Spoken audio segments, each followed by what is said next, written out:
欢迎来到热点新闻频道，请订阅并关注以获取最新资讯。长生谷定档未播先热，虞书欣、侯明昊能否撑起仙侠新局？长生谷这回把我胃口真吊起来了。一部剧还没开播，名字先在热搜上来回打转，从面相思到神仙肉，最后定成长生谷，这路数其实已经挺有画面感了。名字越改越有仙侠味，连带着观众的期待也被一点点拎高。更有意思的是，男主也跟着转了好几轮，风向换了又换，兜兜转转，最后落在侯明昊身上。我看到消息那一下，真有种终于稳了的感觉。我不是那种一听官宣就闭眼吹的人，但侯明昊演古装确实容易让人放心。他身上有一种挺难得的特质，脸是清俊挂的，不会太油，气质又不飘。站在仙侠这种很容易悬浮的设定里，反而能把人往戏里拽。护心里那种少年感和隐人感混在一起的状态，我到现在都记得。很多镜头不靠台词，光一个眼神就能让角色立住。后来再看他别的古装，也会觉得这个人不是只会好看，他是有点人物支撑力的。所以这次长生谷男主确定是他，我是真的松了一口气。因为仙侠剧现在观众要求已经不只是颜值在线这么简单了，服化道可以抬人，滤镜也能帮忙，但一到真正有情绪拉扯、有身份压制、有命运感的地方，演员能不能接住，太关键了。尤其这类剧最怕男主像块漂亮背景板，站那儿是仙，开口就散。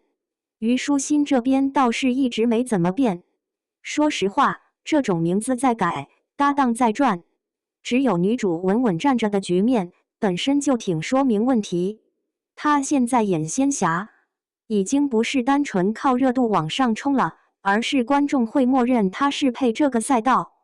苍兰诀那种灵动劲儿，永夜星河里的情绪层次，都让人对他第三部仙侠多了一层天然好感。他很聪明的一点是，演少女感不会只靠咋呼，演难过也不会只剩眼泪。很多时候你会觉得他是活的，是会突然蹦出一点很真实的小表情的人。前阵子还有声音在说这部剧是大女主走向，甚至调侃没有男主，只有男配。这种话听听就行，但他至少透露出一个信息：这部剧大概率不会是那种完全围着男主转的传统仙侠模式。对现在的观众来说，这反而是好事。大家已经有点看腻了那种女主前期天真，中期误会，后期献祭，最后靠一场大婚收尾的流水线仙侠。真要想从一堆同类型里冒头，女主的人设能不能硬一点、活一点、复杂一点，特别重要。我其实一开始也刻过另一个版本，最早转虞书欣和何雨耀二搭的时候，我是很期待的，因为双轨那种火花确实不太常见。现在偶像剧看多了，剧情来来回回那些路子大家都熟，真正能让人一口气追下去的，很多时候不是故事多新，而是两个人站一起有没有东西。那种你一句我一句就能把空气烫热的感觉，不是每对搭档都有。所以当时听说他俩可能在合作古偶，我心里是偷偷兴奋过的。后面又转过别人，说实话，传来转去最容易把期待转散掉，因为观众不是机器，不可能每换一个名字都原地重燃热情。可侯明昊不一样，他属于那种官宣之后会让人重新把兴趣捡起来的类型，不是因为流量口号喊得多大，是因为他确实有一种这个角色也许能成的说服力。尤其这次如果真是带点禁欲感、克制感、清冷感的古装设定，那还挺适合他。侯明昊有时候最有杀伤力的，不是情绪外放，而是那种压着眼的劲儿，表面不动，底下暗流一直在走。而且他最近在歌手里的表现，也让我对他的整体状态更有信心。很多人以前知道他是男团出身，知道他会唱会跳，但真到舞台上看到他，还是会有点意外。那种意外不是原来他还会这个，而是这人身上原来还有这么多没被完全打开的面。演员一旦状态活了，整个人的荧幕存在感都会不一样。这种变化放到新剧里，其实挺值得期待。